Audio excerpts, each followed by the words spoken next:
안녕하세요. 오늘은 광동교회 새벽기도 말씀을 바탕으로 초기 기독교 역사상 가장 위대한 선교팀이 어떻게 갈라섰고 또 그 갈등이 어떻게 완전히 새로운 사명으로 이어졌는지 그 흥미진진한 이야기를 한번 따라가 보려고 합니다.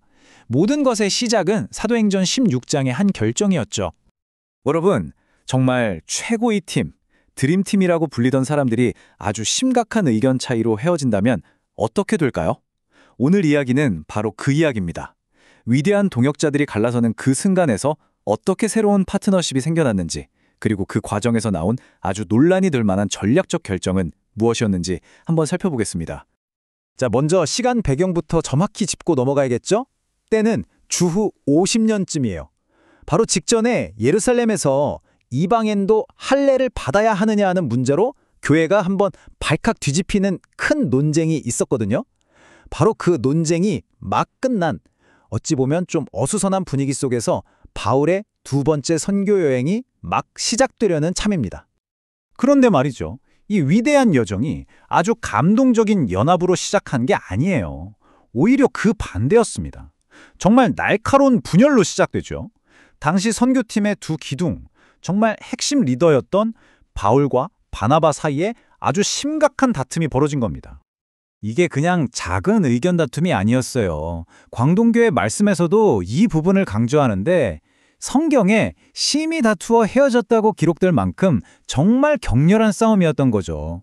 결국 바울은 실라라는 새로운 동역자와 팀을 꾸렸고 바나바는 자기 조카인 마가를 데리고 고향 키프로스로 가면서 이 전설적인 팀은 둘로 완전히 쪼개지게 됩니다. 근데 여기서 정말 흥미로운 반전이 있어요. 설교 말씀에서 짚어주는 것처럼 이들의 관계가 이걸로 완전히 끝난 건 아니었다는 겁니다. 몇 년 뒤에 쓴 편지를 보면 바울이 바나바를 여전히 동역자라고 부르거든요. 아, 시간이 지나면서 이분들이 화해했구나 하는 걸 알 수 있는 대목이죠. 자, 이제 바나바와 헤어진 바울은 실라와 함께 1차 여행 때 세웠던 교회들을 다시 방문합니다. 그리고 바로 거기서 앞으로 자기 사역에 정말 중요한 핵심적인 인물이 될 젊은 제자 한 명을 만나게 됩니다. 이 청년의 이름이 바로 디모데인데요. 디모데는 유대인 어머니와 그리스인 아버지 사이에서 태어났어요.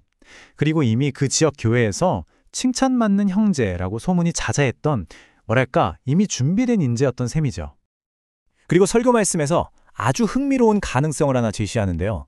어쩌면 디모데가 몇 년 전에 자기 동네에서 바울이 사람들에게 돌에 맞아 거의 죽었다가 다시 일어나는 그 엄청난 장면을 직접 봤을 수 있다는 거예요.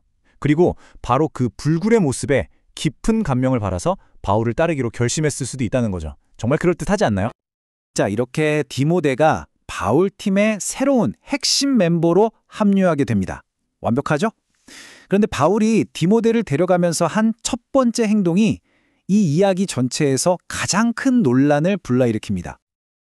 그게 뭐냐면 바울이 디모데에게 할례를 행한 겁니다.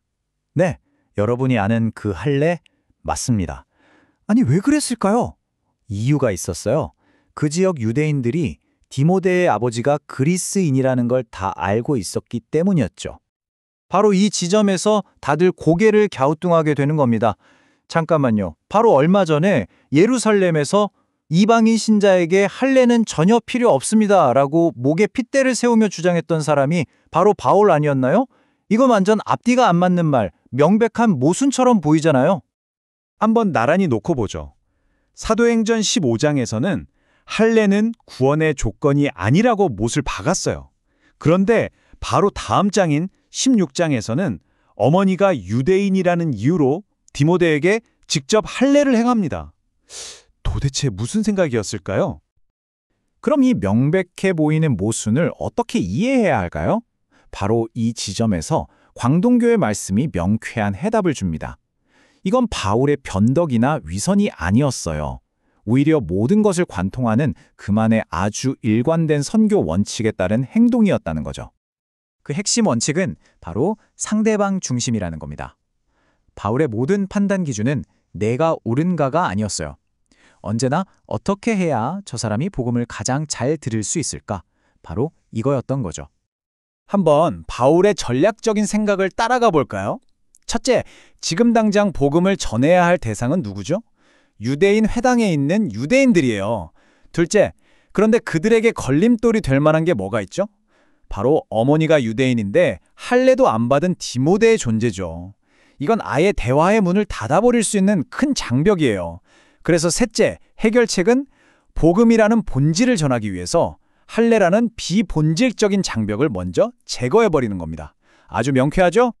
이 행동이야말로 유대인을 얻기 위해 유대인처럼 되었다는 바우의 유명한 선교 철학을 몸소 보여준 완벽한 사례라고 할 수 있습니다. 복음의 핵심만 지킬 수 있다면 그것을 전하는 방식이나 문화적인 형식은 얼마든지 유연하게 바꿀 수 있다는 거죠. 결국 우리가 여기서 얻는 교훈은 바로 이거 아닐까요? 자신의 핵심 신념을 더 굳건히 지키기 위해서 비본질적인 문화적 이슈에 대해서는 기꺼이 유연해질 수 있는 지혜. 여러분, 메시지를 바꾸는 것과 방법을 바꾸는 건 완전히 다른 이야기입니다. 2000년 전 바울의 이 놀라운 전략적 선택은 오늘 우리에게도 여전히 아주 날카로운 질문을 던집니다. 어디까지가 지혜로운 전략적 유연함이고 어디서부터가 절대 포기해선 안 될 핵심의 타협일까요? 여러분의 삶에서 그 경계선은 어디에 그어져 있나요? 한번 생각해 볼 문제입니다.